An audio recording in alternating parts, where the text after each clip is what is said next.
2 a.m. is no time to be alone in the subway, and you're about to find out why.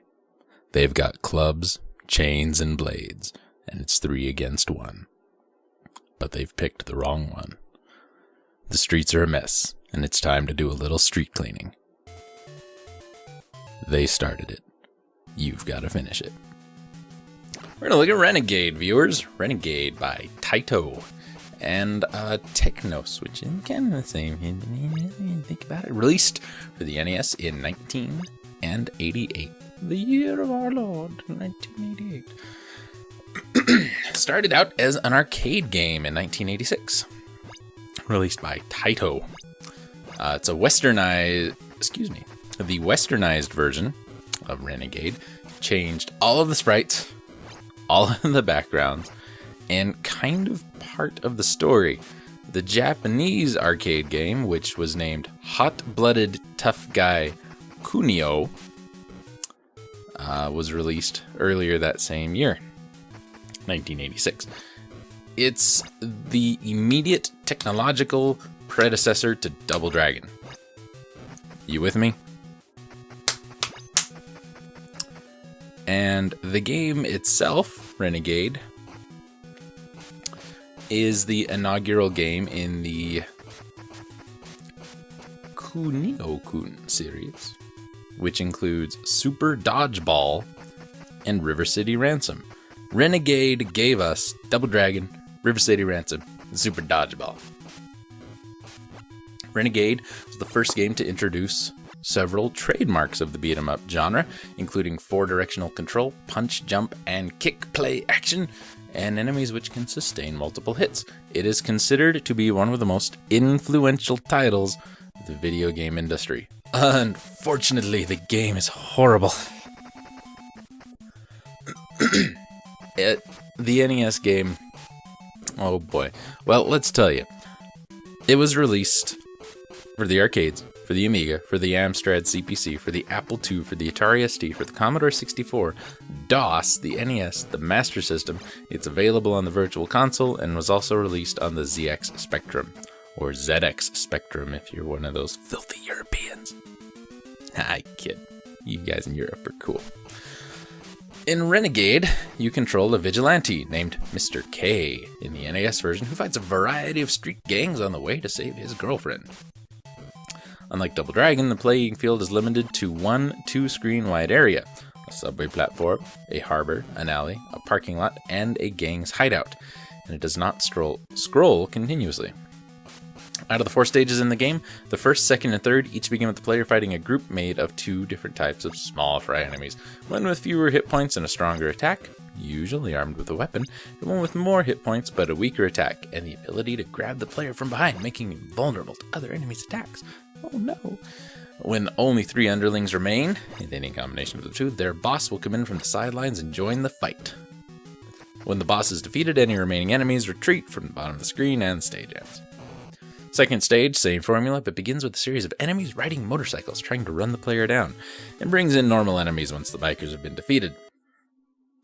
Third stage is a gang of women. The boss is a very large woman who cannot easily be knocked to the ground. Fourth stage is a single type of knife-wielding enemy who can kill the player in 1 hit. And once the player defeats the first wave of enemies, the main character proceeds to enter a building. There he faces more knife-wielding enemies and the final boss, a mobster whose gunfire is also deadly with 1 hit. And after you've completed the game 1 time, it starts over in hard mode. So fun. In addition to the 8-direction joystick that was on the arcade version, you had a left attack, a right attack, and a jump button. We talked about this a little bit in Double Dragon 2. You have 1 button that will punch to your left, you have 1 button that will punch to your right. Pressing them both will do a jump attack. I don't know why games decided to do this. It's a terrible system. Don't like it. Anyway, Renegade, in the North American and worldwide market, had its graphics changed to kind of adapt the game into a more Western style feel. A lot of people have kind of said that the game took its inspiration from a really, really bad movie called The Warriors. The gang of thugs and bikers featured in the original Renegade were high school delinquents, who were members of a gang and minions, and they were beating up your little brother a lot or something. The subway level in the first stage was a train station in the Japanese version. Most of the signs and billboards in the last two stages were obviously written in Japanese and not in English. The title of the Japanese version was influenced by a Konami arcade game, which was known outside of Japan simply as Mikey. I'm not even going to try to pronounce it in Japanese. Look it up for yourself. Instead of the normal save your girlfriend plot in the American version, the Japanese version had our hero, Kunio, standing up for his bullied friend Hiroshi. Yeah, each stage begins with the stage's game, beating up Hiroshi in front of the area and Kunio chasing after them. Unlike Renegade, the game's bosses are identified with a name, while in the American Renegade simply just gave them your player 1, your player 2, your boss. Didn't come about till the NES version that the bosses were given names. And they are as follows: Riki, Shinji, Misuzu, and Sabu. The game ends with Hiroshi and several students of the high school greeting Kunio outside the hideout. Hiroshi gives Kunio a handshake, and the game ends. Starts over.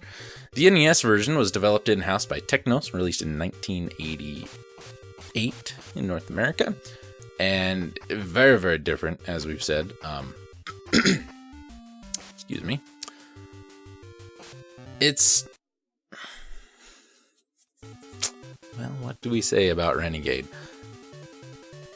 It's really well known for what it spawned. Obviously, River City Ransom, Double Dragon, games like that. But the sequels to Renegade, not so much.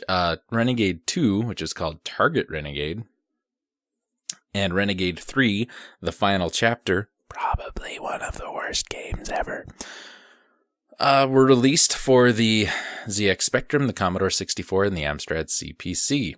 Target Renegade was also released on the NES, but not too many people know about it. Ocean Software. We all know Ocean. If we don't, you are lucky. Ocean actually produced the two unofficial sequels. Target Renegade, oddly enough, being slightly more well-liked than Renegade, while Renegade 3 being, oh my god, bad. If you liked Double Dragon 2, try Renegade. I think you'd like it. I didn't like it because, again, the control scheme is just ugh. And reviews, oddly enough, are all over the place for this game. Anywhere from a 4.5 to a 7 out of 10. We would probably give it an average of 6. I could see a 6, no problem.